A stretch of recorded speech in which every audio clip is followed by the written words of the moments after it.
Good evening, good evening, good evening, and welcome to a new edition of Urban Sentinel Live. Yes, tonight is Tuesday night, and on Tuesday nights, it's all about Urban Sentinel Live. This is a part of the Urban Sentinel magazine, and so from time to time, we try to go live every Tuesday night just to discuss some of the issues that are going on in our country today, and we attempt to bring about solutions and answers that will take care of issues that we discuss. So tonight we're going to have our monthly mental health awareness, mental health checkup. And so tonight I have with me Miss Raven Thistle, who's, hey, she knows all about this stuff, okay? I just sit back and let her talk. So how you doing tonight, Raven? I'm doing great. I'm happy to be here. Thank you for having me again. Yeah. I do this like pretty much every month, and it's always a treat. Yes, it is. It is. It is. Because as we've always we've always talked about it. Mental health is an illness. It's nothing more, no more than an illness, and we need to treat it like an illness. But at the same time, we got to push our communities, especially our elected officials, to put more money in the pot for mental health care, and they're not doing that. So a lot is taking place. So tonight we're going to talk about, and correct me, Raven, if I get it all twisted, childhood experiences and how to heal from childhood experiences. And before we get started, there are a lot of kids out here that are hurting, a lot of children that are hurting. I know I saw on the news on Saturday up at Bowie State University, they had a mental health fair for teenagers and young adults, and it was well attended. They said like this year's attendance was double what the attendance was last year, for the same event, so they had more vendors this year too. So that's a good thing. But one of the things that I've noticed, and I noticed this from experience, Raven, uh, in my job that I have to pay the bills, I work as a case manager for ministerial organization. And one of the programs we have, and I'm responsible for, we have partnered with the Salvation Army. So we do recovery support services with some of the men at the Salvation Army. And when we do the intakes, one of the questions on the application as we develop the case management file is, have you ever suffered from childhood, life experiences? Okay. Well, Lord have mercy. You would be surprised. And like I said, when I ask them, I say that as the last question to ask them. And I tell them, I said, look, I'm going to ask you some questions. And if you want to answer them, answer them. If you don't want to, just say pass. And they answer them. And I'd be like, in my heart of hearts, I'd be like, wow. Yeah, I think they answer them, even though sometimes you might expect people to kind of shy away from certain questions because Mm-hmm. it's hard to talk about. But I think that people really, really want to get that stuff out. Mm-hmm. It's rare that somebody asks. Yeah. We go our whole lives and almost no one asks Mm-hmm. those questions. And I think that, that's a big reason why in our romantic relationships as adults, that's Mm-hmm. one of the primary places where those childhood experiences really show themselves. Um, it's statistically childhood trauma impacts relationships because our brain learns from our home life at a very, very young age what to expect from interpersonal relationships with other people and what to expect from connection with other people. Mm-hmm. So I'm not a therapist, I'm not a licensed counselor. Um, I am a holistic health coach. And so I will approach the conversation from a holistic standpoint. When it comes to brain development, our brain develops so quickly from newborn to toddler years that a lot of things are gathered and learned before we can speak. We're learning so much about relationships before we can speak. So I know for me, when I think about what my life was like Mm-hmm. when I was a newborn and a toddler, there was a lot of inconsistency. There was a lot of, neglect. I was also very loved. But, my mother had me when she was 19. She was in college. Mm-hmm. So my grandmother raised me. I was living primarily with her. And so my mother would be home and then she would be gone. And then she would be home and then she would be gone for a longer period of time than she was there. And I didn't understand why she was leaving, but I just knew that I wanted my mom. And so my earliest memories are of me sobbing and crying because I miss my mother and I wanted her to stay with me. And I remember her crying too while she left. So I've been in therapy for 12 years. Mm-hmm.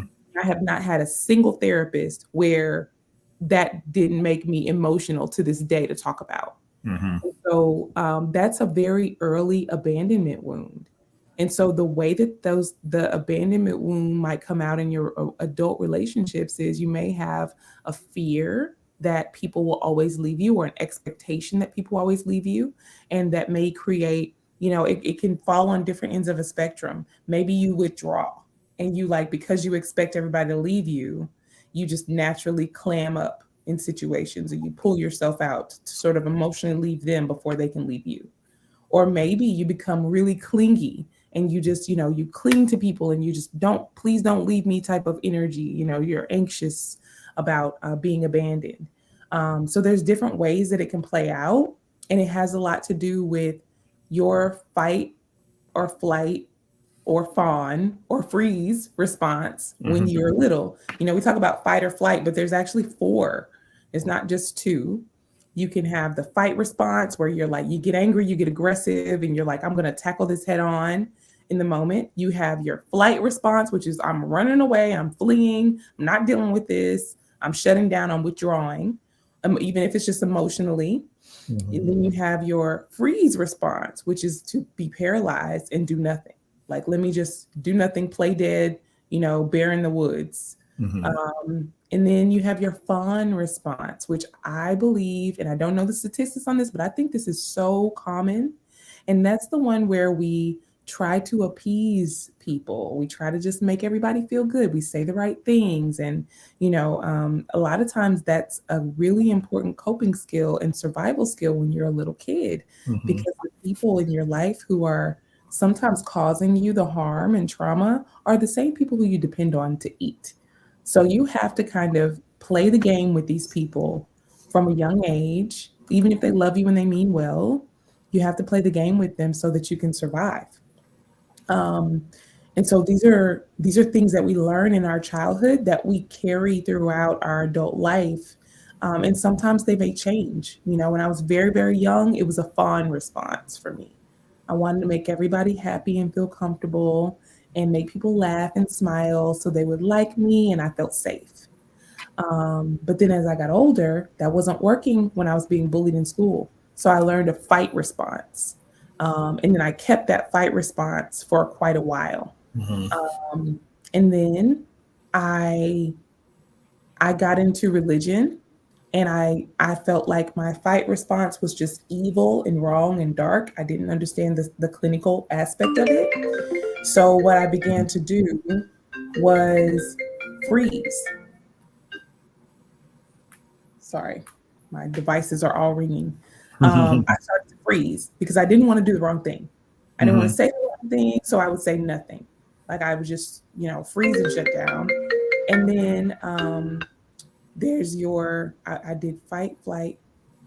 I don't think I ever ran away. I don't think Stood there and took that way.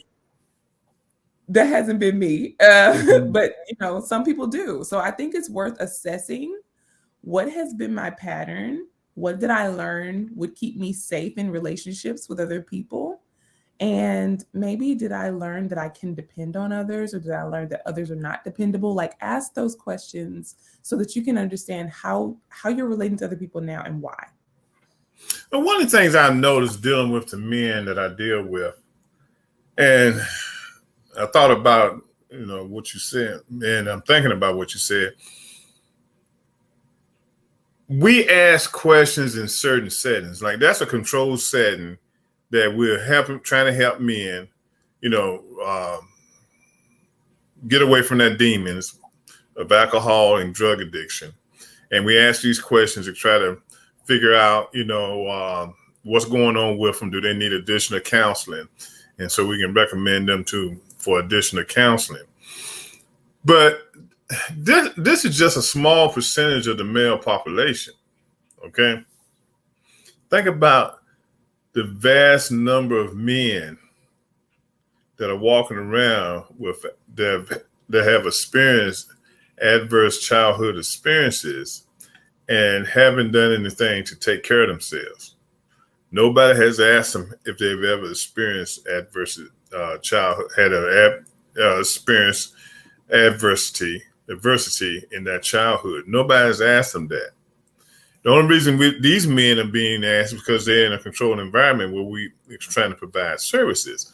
So just think about the number of men who are walking around, and throw in the women and probably young adults and some children that have had issues, but they don't know how to talk to someone about their issues, and they carry that stuff with them. Mm-hmm. I think, and thank you for sharing, because this whole time I didn't know that that's what you did for a living. There is a clear line between childhood trauma and substance abuse in adulthood. As I'm sure you know. Yeah. A lot of times it is a PTSD response to go to a substance, whether it's alcohol or a drug, for dealing with whatever pain or fear or anger that's not safe to deal with. I'm actually reading a book right now called The Body Keeps the Score. Have you heard of that? No, I haven't. It's a book. It's really profound. It's by a man who has been researching and studying the effects of trauma since the 70s. So he's been a part of like the development and the onset of the first wave of mental health pills and Prozac, and prescribing that, and doing up close studies of people who are in asylums. And so he's really followed the progression of mental health service for the last 50 years. And what he's finding, and I haven't finished the book yet, but I do know that what he's getting to is how we store those traumas in our bodies. Our bodies remember what those things felt like, even if our minds can't remember the exact instances. And so sometimes what we try to recreate when we have a substance addiction is the thrill of that experience. Sometimes it's trying to recreate the high of that experience. Even if it was a negative experience, it was an adrenaline moment. Maybe you were getting beat up, and the fear and the intensity of that experience is something that one might try to replicate, or people try to numb that feeling of shame and fear and sadness. So what I'm doing right now, my new therapist is EMDR certified. And I don't think I've talked about EMDR on your show before, because I really didn't know what it was until quite recently. And it stands for eye movement desensitization and reprocessing therapy. It's a mental health treatment technique, and it involves moving your eyes in a specific way while you process traumatic memories, or maybe and tapping different parts of your body throughout that. And you're retraining your body's response to that memory. And statistically, it's showing that this type of therapy is really, really effective at helping people who feel stuck in those past experiences to really overcome it. So that's one thing. And another thing, I've done a lot over the years to help heal my own childhood traumas. But another thing that I find myself doing nowadays is slowing down to breathe and process why I'm feeling triggered in any given situation. I know this works for myself. I know it works for friends of mine and people who are close to me that I talk to on a regular basis about just how we're doing with our healing journeys. having people in your life that you can open up to about what's really going on inside and be honest about how you're feeling and processing things is another good tool to have. Very interesting. So, with my interaction with the men, and I've got two men that I sent out to agency called QCI here in Maryland. So they can get more intensive counseling and everything. And they say the counseling is really helping them because and like you said earlier, they're seeing a parallel of that behavior and what they're doing, and they're seeing that it's tied into what they went through as a child. And I mean, gosh, when you talk to these guys and they answer their questions, it's just it's surprising what a lot of grown-ups have gone through as a child, Yes. whether it's emotional abuse, physical abuse, or sexual abuse. Yeah. They've gone through a lot. And like I said, we don't even touch the surface. We don't even skim the surface with the work we do. Mm-hmm. And like I said, it's a lot of hurting people out here. So we got to figure out a way to get individuals to get a mental health checkup before something triggers them and sends them off into the wrong direction in trying to deal with what they're dealing with and what they're going through. Because it's just so sad, to talk to men and everything. And for them to answer those questions, whether it's a yes or no, they still got to have some type of trust factor, be able to open up to you, because men are macho, and that. We hard now. I mean, we're just not going to open up and say, yeah, this happened to me or that happened to me, because we feel that stigma of embarrassment. Yeah. And that is something to overcome. Yeah. That's a big hurdle. Mm-hmm. And I think also, it comes from the patriarchal structure of the way things are. A patriarchal society doesn't give men room to be whole people. Mm-hmm. Like it boxes men in to only be the part of them that is macho. It doesn't give men permission to be the part of them that is vulnerable. It tells men that vulnerability is weakness, which is absolutely the opposite of truth. Mm-hmm. Vulnerability is the strongest thing that you can really display. And when I think about, like, I have something on my heart that takes us in a slightly different direction, but we're still talking about the impact of childhood trauma. Mm-hmm. I think the most important thing that I would want your listeners to hear me say today is to stop perpetuating the trauma. If you endured that in your childhood, do not put other people through it in their childhood. So if you were sexually abused, somebody molested you, somebody touched you as a young boy, keep your hands to yourself. A lot of times people who are sexually abused then become abusers. They repeat that as a compulsion or what have you. And not enough men are coming forward and saying, yes, I have these type of thoughts about children, or about harming children, about kidnapping children or molesting children. They're not open and honest to say, this is what I'm struggling with, and get help. And so if your listeners are hearing this, I would imagine that there is one who needs to hear somebody say, cut it out, get some help, stop perpetuating the abuse. And I pause to say that because the statistics are disgusting.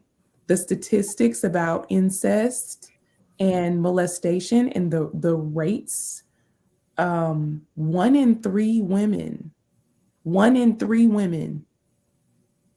a third of women, 1 in 7 men. If there was anything else happening to people at such a high rate, it would be a national crisis. So 1 in 3 women, 1 in 7 men are being or have been sexually assaulted or abused in their youth before they even turn 20. So, and that's happening at the hands of people who are hurting, who are damaged in their own way, and who have healing that they need to do. So, on one hand, there is like this level of deep compassion and intense desire to support men in their healing journey because they are people who deserve that. And then on the other hand, there is this blaring urgency because we have to acknowledge that men are more powerful in this country and in this society and societal cultural structure than women and children. And they are the primary perpetuators of this type of abuse. So when men don't heal, when men don't get the help that they need, what happens is not only do they continue to hurt throughout their lives, but they go home and they hurt other people. And they continue a very damaging and dangerous cycle. So on one hand, there is like a deep sorrow. And then on the other hand, there's a little bit of fury from me because we have to start having this conversation. If 1 in 3 women and 1 in 7 boys have experienced this, then how many, there's no statistics about how many men are out here doing it. There's no statistics about that. So that means that every conversation and every opportunity that we have, we need to be bringing this up.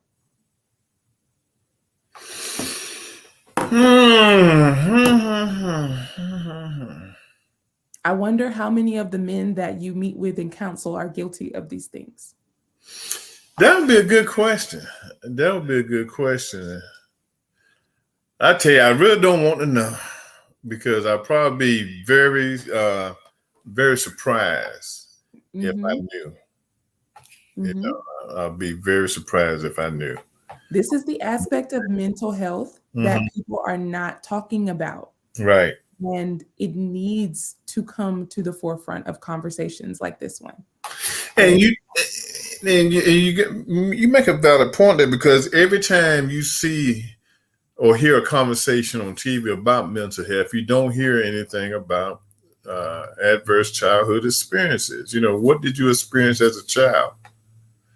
You know, but it's funny how you never hear it. But then if somebody's in court for rape or for murder or something, the lawyers try to portray that person and they start talking about their childhood and what they went through, how they were abused as a child, you know. That's when it comes up. And you're right. These are things that have to come up before something bad happens in the community that's perpetrated by this person. You know, so I don't know, Raymond. It's tough, man. I think we're missing the mark on a lot of what's happening with mental health because even if you go back and look at the teenagers through young adults, you know, why are they having these mental health issues? Has anybody asked them? Have they been a product of abuse? There's a high likelihood just based on those two statistics that they have, but also we have social media now that is causing some negative impacts, especially on young Black girls. The highest rates of depression and suicidal ideation because of social media is on Black girls. It's hardest on Black girls. And then after that, it's white girls and then Black boys and then white boys in that order. So for the youth that are coming up now, I just feel so bad for them because we didn't have social media when I was growing up. We really didn't watch that much TV. I mean, if it was a new Disney movie on the VHS, we had the cassette player. You know, we had the Walkman to listen to our music. We didn't have Cardi B. Right. So it was different. And we didn't have the comparing ourselves like that. We compared ourselves to the girls at school. And, you know, maybe we didn't feel as cute as her, but it wasn't as big a deal to make us want to end our life. And when you say Cardi B, I thought about Nicki Minaj and her husband. And her husband, she married someone who has been a perpetrator. And I'm always trying to figure out, why did she marry this guy, knowing his past, you know, knowing that he's on this sexual register. He's registered as a sex offender. what went through her mind to marry him, because I don't know what his the guidelines are for him while he's on this register, and it's almost like once you get on it, you're on it for a lifetime. What he can do and what he can't do. Can he be around children, or can he? I don't know. Was it something that happened as an adult where the sexual assault or whatever took place, in his young adult years, so I don't know what his parameters are around his being on the sexual offender register. But, I'm just trying to figure out what went through her mind when she decided to go ahead and marry this guy. And I think when you're doing something like this, you just, well, hopefully the guy has changed, okay? Really, hopefully he has changed and he's, walking a different path. But still, there's always that little piece there that might say he might do it again, regardless of what the situation was. I don't know anything about that. I have heard, I've heard through the grapevine that her husband has been guilty of some sexual misconduct. I have no idea what it is, and I don't know anything. So actually at my day job, one of my meetings last week, they kicked off the meeting with an icebreaker and said, like, what's the celebrity breakup, that y'all want to dish about? And when they got to me, I was like, I don't know who, I don't know nothing. Because I just don't even pay attention to it. So she's been married to this guy for a while. And it has been, and he keeps a low profile, So like I said, it could have been something that didn't involve children, something that might happen during his teenage years or his early adult years, and because regardless of what the situation is now, you just automatically, if it's a sex offense, even if it's a 4th degree or 5th degree misdemeanor, you still end up on the sex register. It's just something that happens now. It can be very, no sexual assault is minor, but when you look at the degrees and levels, it could be something that we might say, what? They got him for that? They're going to do this to him? No, yes, they do that to you now. You have to pay a price. So weird. Sometimes they do, and then sometimes they should and they don't. Yeah. I've seen so many cases where it's like, that put that man on somebody list, that woman on something. Yeah. Warn everybody about them, but no, they're not on there. There's actually, in the community where I live now, one of my friends went to high school here, and one of the teachers was caught and went to trial and all of that for sexually abusing not only their children but some of the children at the school. And it's been years since that person graduated, and we saw that person while they were out. That's how the story came up. We're out to eat, and they were like, "Hey, wait a minute, that's so and so." And he's not in jail or anything. He's out to dinner with his family, and there's children all around him, and he's not on anybody's list of anything. So I never understand how that decision is made to put somebody on there or not to. I would say though, for those who are here, and for anybody who's dating, if you have children, don't put on your dating profiles that you have children, because some people will target you and try to date you just so that they can get close to your children. And also, like, men and women, because women do molest children too. But also, like, check the registry in your area. Yeah. I do that from time to time where I live at, just to see who's in my neighborhood. And I know in my neighborhood, at one time, there were 2 or 3 in my neighborhood. I know one person has moved and everything. Still might be 1 or 2 in my neighborhood, in the vast, not on my street, but in the general neighborhood subdivision I live in, it might be 1 or 2, and you think about it, and the reason I did it, the reason I checked it, because, my daughter now, she's 26, but when she was in elementary school and we had moved into this neighborhood, I just wanted to make sure, especially going to the bus stop and leaving the bus stop and stuff like that, that she was safe. Yeah. This one person, he did walk the kids in his house to the bus stop, But like I said, I don't think many people in the neighborhood knew about it, because if they did, they probably would have jumped on him about that, even coming down to the bus stop with the kids and stuff, But Mm. fortunately, nothing never happened with none of the individuals that, in the neighborhood. A lot of times these guys get on the register, or women get on the register, and they just keep looking forward, and they Mm. clean themselves up and get themselves together. I sure hope so. But Yeah. that's what mental health support is Hmm. for. So if you have those type of ideations, know that that's not normal and you're not okay, Hmm. and you need to get some help. Yeah. And it seemed like it's getting so prevalent now. It's like in the last month or so in College Park, Maryland, home of the University of Maryland, there have been two individuals. One was the mayor of College Park, and yesterday there was an employee of the University of Maryland who got caught with child pornography. And that just blows my mind. How can you just stoop that low? How can you stoop that low to indulge in the act of enjoying seeing children molested and whatever else, they're really going to change their lives. It has to stop. Yeah. And I think the only way that it's going to stop is if people start talking about it. Mm-hmm. So thank you for being one of those places where publicly these things are Mm-hmm. called out in an honest way. Mm-hmm. And I hope that the safe adults who are watching, Mm-hmm. take a more keen eye. I shared a video with my ex-husband a few days ago, Mm-hmm. just to make sure that he's aware as well. It was a short clip of a newscast where they had asked some people who were in jail for harming children Mm-hmm. to write in and tell them how do you choose which child you're going to, and what types of things do you do? Give some advice for parents to Mm-hmm. protect their children.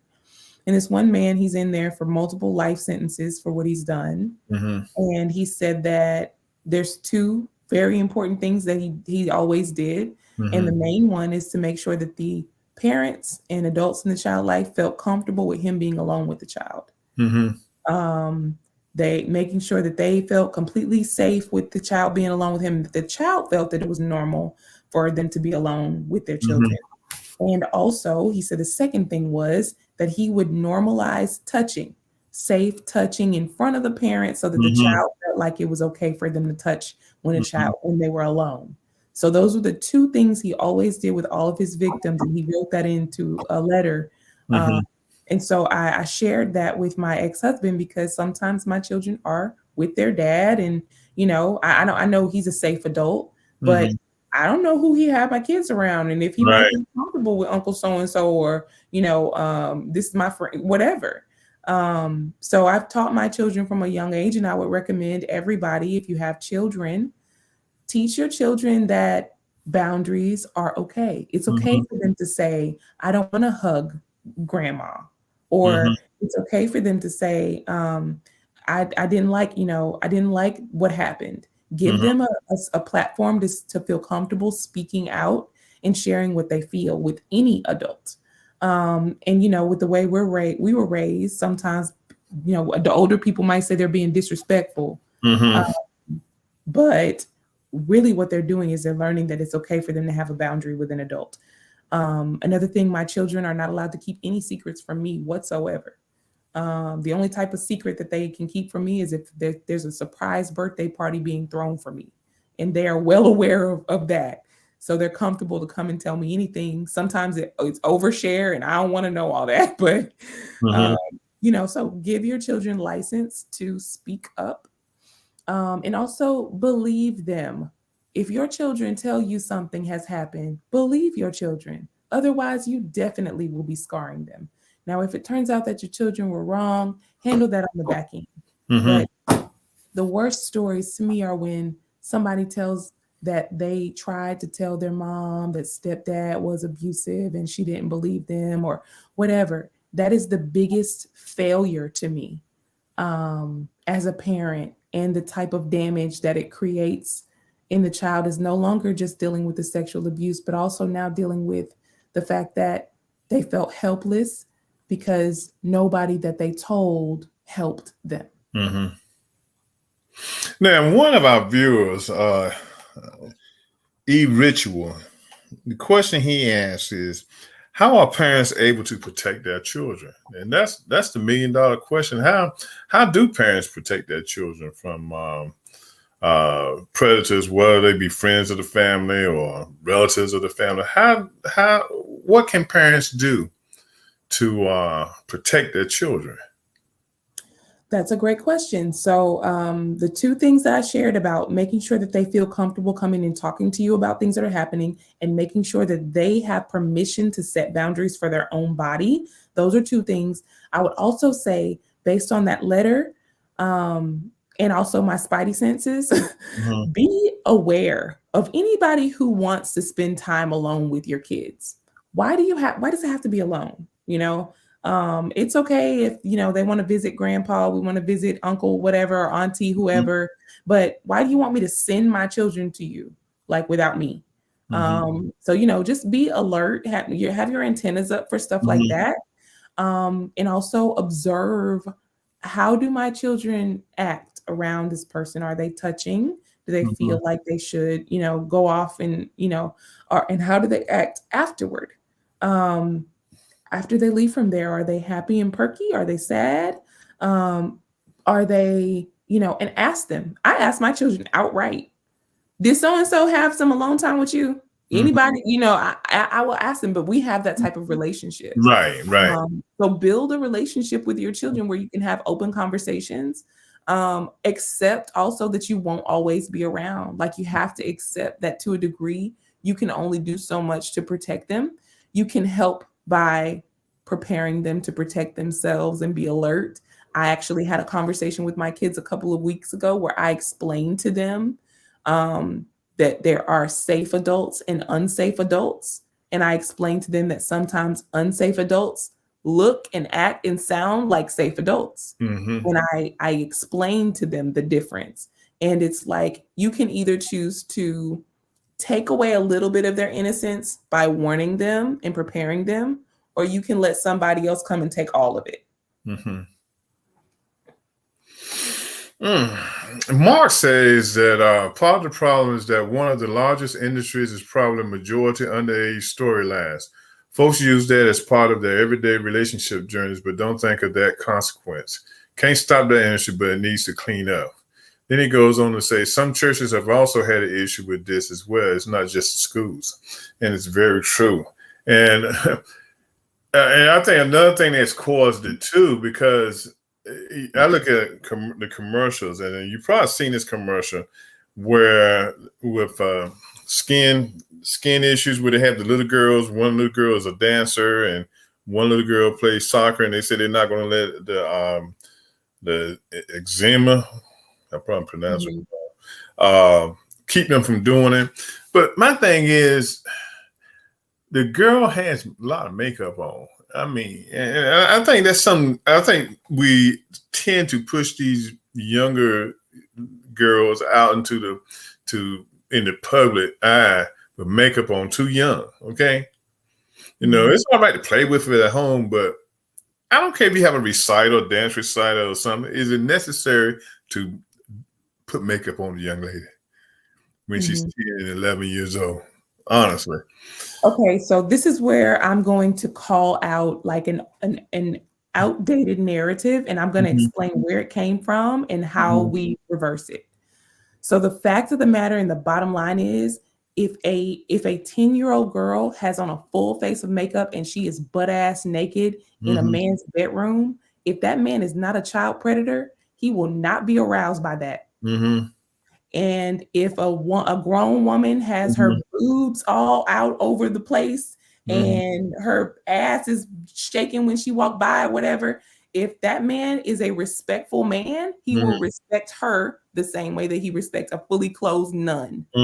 So the problem is not the child and the way that they're dressed or the way that they're showing up, or the woman and the way that she's dressed and the way. Nothing is to blame for a man's action or a predator's action except for that person being a predator. I have never once been aroused or attracted to a child, whether that child is in a full face of makeup, a short skirt, a thong. I never have had an inclination to think any way about it.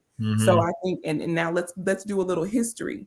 So when Black people were first brought to this country, African people as slaves, one of the primary uses of our bodies was for women to be used for the sexual pleasures of their masters. The problem with white colonization is that they had a culture of sexualizing bodies.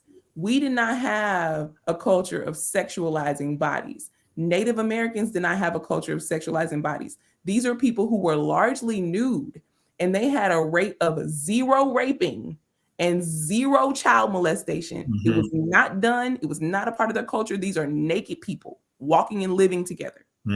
So white people came into the picture with their disgusting habits of sexualizing bodies, and they did not wait until a slave became a woman to take her body. They would take the body of a young girl, and then in order, or a young boy, and I'm talking 5 years old, maybe even yet less. They were disgusting. It was unheard of. And then to justify their actions and to quell their guilt so that they could still go to church and pray to their God and feel good about themselves, they blame the child and blame the woman. She's a Jezebel, and that baby, let's put makeup on her. Let's put makeup on her and make it seem like they're the problem. So they have whole sex houses where they would kidnap or steal or even buy a 5, 6, 7-year-old Black girl and have a house full of them that they could just rape at will. And it was normalized to blame you because you are a Black person, Black woman presenting, you're a young Black girl, you're whatever, you are the temptress. And that narrative has progressed. And so now what we have is a culture where we say, oh, she looked grown.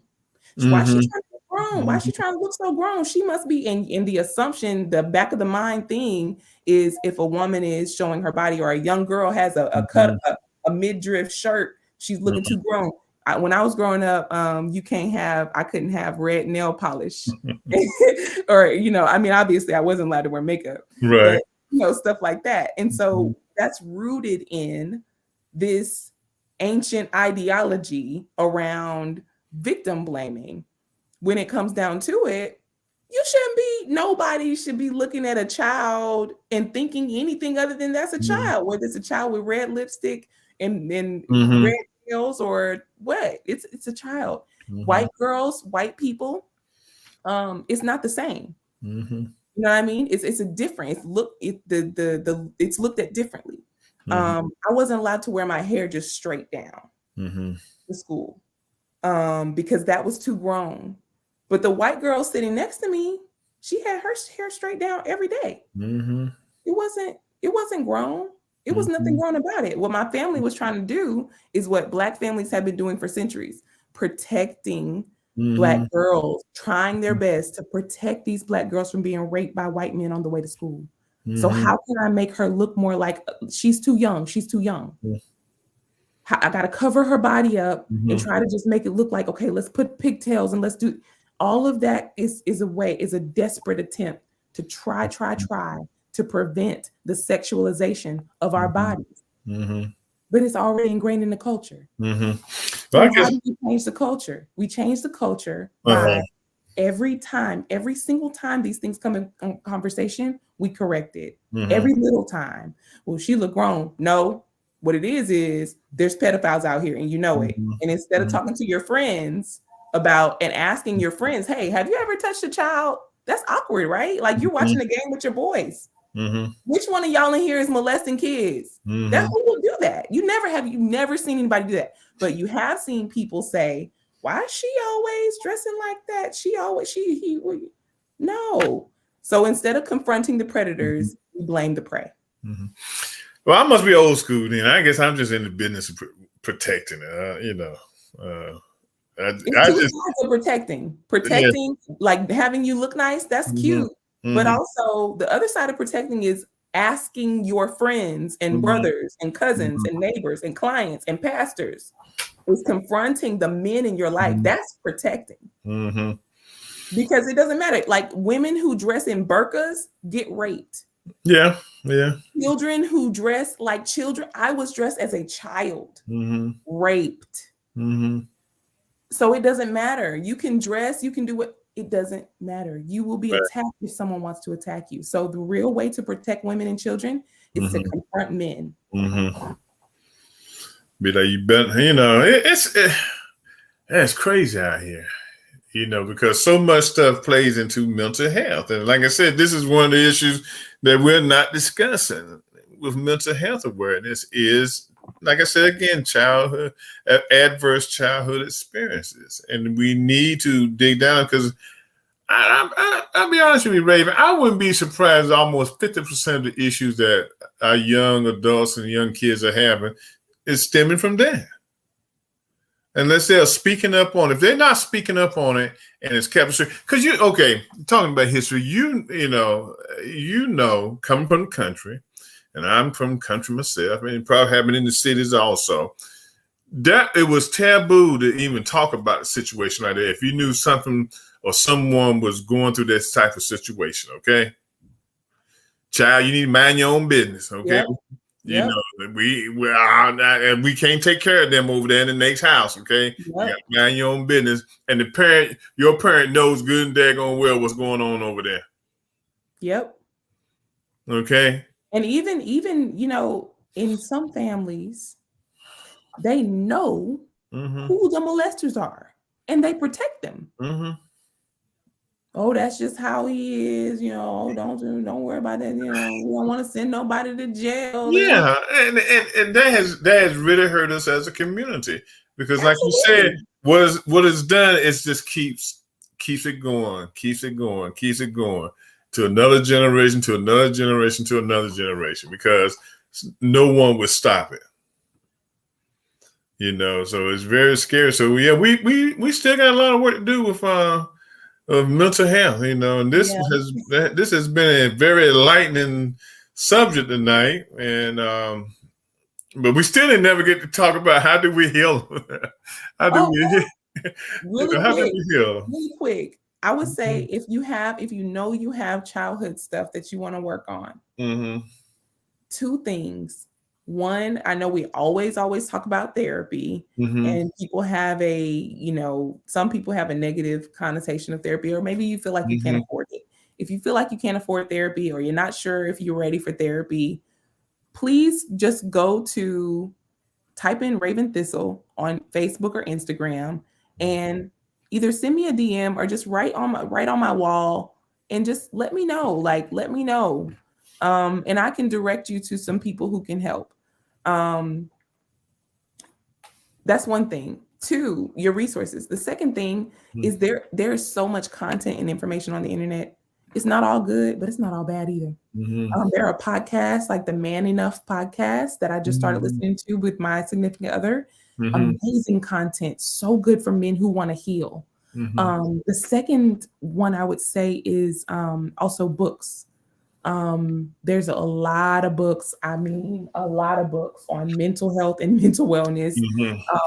And I would just search, go online and search, type in the things that you're struggling with. You can't trust everything you find on the internet, but some things are good. So use your judgment. Reach out to Reggie. We got Reginald Kearney here. We got the main man, the man of the hour. He knows people. He has resources. So reach out to Reggie, and if need be, he'll connect you with me or however. And then also, there's other things that you can learn how to do from online. School of Life is a YouTube channel, School of Life, and they have a lot of great content. Yeah, we've got to keep pushing mental health and everything. And I think next month, maybe we can go back and discuss depression again. Because it's just seemed like we discussed it, and a whole bunch of other stuff starts popping up that's causing people to say relapse back into depression. Yeah. And it in ritual says we have to call out the family members from stripping away the innocence of the children. And you're right.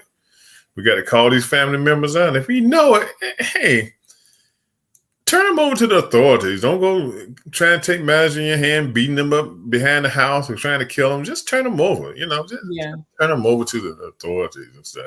Yeah. But like I said, working with the group of men I work with, and the thing is, like I said, I think they have to be able to trust me to even answer the questions. They answer the questions. It's like no hesitation whatsoever. And you be in your heart saying, come on, man. Yeah. What kind of household did you grow up in? Yeah, but like I said, the two young men that I referred out to QCI, they are doing well. And they said they needed it. One guy told me the other day, he said it was his first time going last Monday. It's like a 2-hour session. They pick him up from the Salvation Army, they bring him back. And he said this is something he should have done a long time ago. And he enjoyed it. He said it was like enjoyable. The way he acted, you thought he had gone to the candy store at the fair. Yeah. I mean, seriously, he was just that hyped about it. And that made me feel good that I was able to outsource him, send him out to an outsource agency. Thank you for doing that. Yeah, because I can't do it, but I can find the people. I find the people that can do it now. Thank you for doing that. There are so many people who work in a religious setting that will not refer people to mental health experts. I personally have experienced that. A church I was going to in Virginia, they discouraged me from going to a licensed therapist. Why? They told me that it was, if I'm a Christian, that all I need is Jesus, and the pastors are completely equipped at the church to help me. That was their whole position. And that's when I knew I need to get out of that church. So thank you for not being one of those people who would turn people away. Look, let me say something. 80% of the preachers out there and pastors don't have any skills in counseling, okay? Yeah. They even have seminaries, some of the treatment centers will provide counseling certificates if you just take the time to go through a 6-week or a 12-week program. Yeah. To give you the basics of trying to help your congregation. Okay. Yeah. I get so tired of hearing, and even though I'm a minister myself, I get so tired of hearing other pastors talk about reading scripture, God's word to help you. Sometimes you have to go beyond God's word to get the help you need. God gave us common sense to take care of ourselves. Okay. Right. Ooh, say that. Yeah. And so we have to go beyond the church, and like I said, I think the church is progressing because, of the changes that have taken place. And I've seen a lot of change in the church from the time I was a young kid up until now. It is changing, but it's still a lot of pastors out there that want to act like they know what they're doing and they don't know what they're doing. Okay. Yeah. It's ego. Yeah. It's an ego thing. Yeah. And you got to. Mark said churches are horrible at dealing with divorce and mental health and so many other issues. Reverend Barber recently did a study of thousands of sermons and not one of them mentioned poverty. That's another one of my pet peeves of some of these guys, some of my associates out here. All they want to do is preach about how to get into heaven and stay out of hell. We already know that, okay? You're very well aware of how to get into heaven and how to get and stay out of hell. We need to know how we can apply what we read in the Bible scripture to our everyday lives and breaking it down, and finding out how to maneuver this path, So, the church has got to do a lot more in mental health, and as far as having a Saturday put aside or a Sunday afternoon after church where they have vendors come in and talk to churches, inviting other churches around the community to come in and sit in and learn more, because from what I see, mental health is getting worse. It's not getting better. Yeah. Like I said, I hate to see that. Yeah. Like I said, they said at Bowie State last Saturday, 50% increase over last year of the number of young people that came seeking and looking and figuring out, finding out more about mental health. What's out there for them? And so We got to do better. What Yeah. Mark said they say it's the new pandemic. Opportunity among our youth, but not enough coverage. It's not. And so Yeah. what happens? You have a lot of young people committing suicide. Mhm. You And know? that's the most heartbreaking thing. Yeah, I've lost some people to suicide yeah, personally, and hmm it's devastating. yeah. You know, it's like Um, I saw where Mark had left a comment. Some women take their hurt from past relationships into new relationships, and that can be problematic to the new relationship. What advice do you give for those who are dating those who are hurt men and women? And if you want, we can take that and make that a conversation for our next show. yeah. Or Put that down. Yeah, that's a good one. That'll be our next show. Remember it, okay? okay, Let's talk about relationships and you know and that's and I don't know. And I tell you, yeah, it's something we got to talk about because there's a lot of hurt going on. yeah, And, you know, I got one more story, and we're talking about, you know, how uh, adverse childhood experiences, you know, when I was single and running the streets and having a good time and working. After college, I met a young lady, and I was living in Ohio then. Was I living in Ohio or New Jersey? I can't even remember. I moved so much, but I think it was in New Jersey. Okay, so I ain't never think nothing of it. Okay, the situation, but I know one day I was at her house. Now she had built a new house next to her parents' house. Okay, Hmm. so that's her house. Okay, I assume Mhm. that's her house, and she was living there by herself. So one day she said, "Come on here for lunch," and I went on over there for lunch. You know, on my lunch break and everything. But then when her father came, the door, someone knocked on the door, and she got real bent out of shape. And she said, "Look, you stay right here," kind of hiding me from my father. And I've always thought about that over the years, you know, Hmm. when I think about her from time to time. There was an issue there. Mhm. There Hmm. was an issue there. Mhm. You know, I hope up until today, I hope she has confronted that issue whenever she did. You know, but that was an Yeah. issue there. And during that time, I was in my 20s then, and I didn't, you know too much about this or recognize the Mhm. issues in that. But when I think back on it, there was some issues there. Mhm. Definitely. When Yeah. a person reacts to their father like that, Mhm. that's a Yeah. problem. That is a problem. Yeah, that's a And problem. I think that would just break my heart. As a Hmm parent, the thing I want more than anything is for my children to be whole hmm and healthy people. hmm And the next thing I want right up under that is for them to hmm have a good relationship with me. Yeah. Yeah, And you I got can't to. imagine, them being adult Yeah. and reacting that way. hmm I can't imagine what would you have to do to your hmm children to make them react that way. Yeah. We ought to go too for our kids. You know, whether Mhm. they're young like yours or grown like mine, we Mhm. still we're the person that they can always come to and talk to us if they're having issues and problems that they got to deal with. You know, and that's what it is. Okay, Ray, we got to go. We be sitting here at midnight talking. You know, it's been a great conversation with you tonight, Raven. Always a great conversation to discuss mental health. Thank you. Tell our listening audience, our viewing audience, how they can hook up with you. Yeah, you can go to my Instagram or look up Raven Thistle on Facebook and follow the page. It's Raven Thistle in both places, or you can visit raventhistle.com to learn more about the work that I'm doing in the space.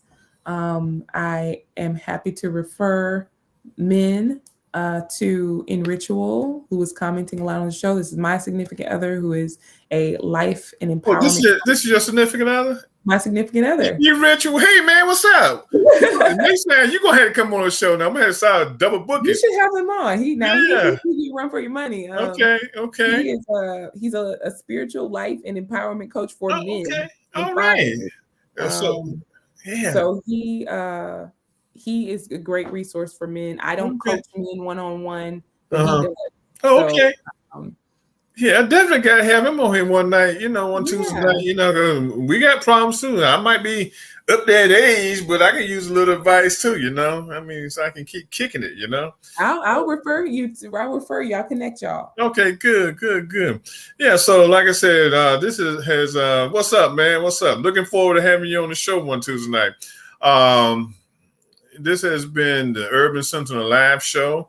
And as I stated, Urban Sentinel Live is part of my media company. I have Urban Sentinel Magazine, and I really enjoy sitting down with the individuals I sit down and talk with on Tuesday night because it's very enlightening. And it's very, it's an opportunity to learn. But I'm very serious about mental health. You know, I try my best to have mental health once a month, and that's just bottom line because there's too many issues out here, and someone has to take up the matter. That's another one of my pet peeves. All you podcasters out there that are doing your thing, put mental health as part of your programs. It's not going to hurt. It's going to help. You know, so definitely do that. You know, so everyone take care. Again, thank you, Raven. I'll see you again next month, and we're going to talk about issues on how to date a woman that has issues, or a man or woman who's hurting. So we're going to talk about that next month. Until next week, everyone, take care. We're working on the May magazine. We got a dynamite cover of someone that everyone knows and a great celebrity, but at the same time, she's a great person, very humble individual. So be on the watch out for the May edition of Urban Sentinel magazine. So look, until next Tuesday night, everyone, take care, be safe, stay prayed up. You know, hey, we got to get through it. Got to get through each day. Take care. Good night. Good night, Raven. Thank you. Bye.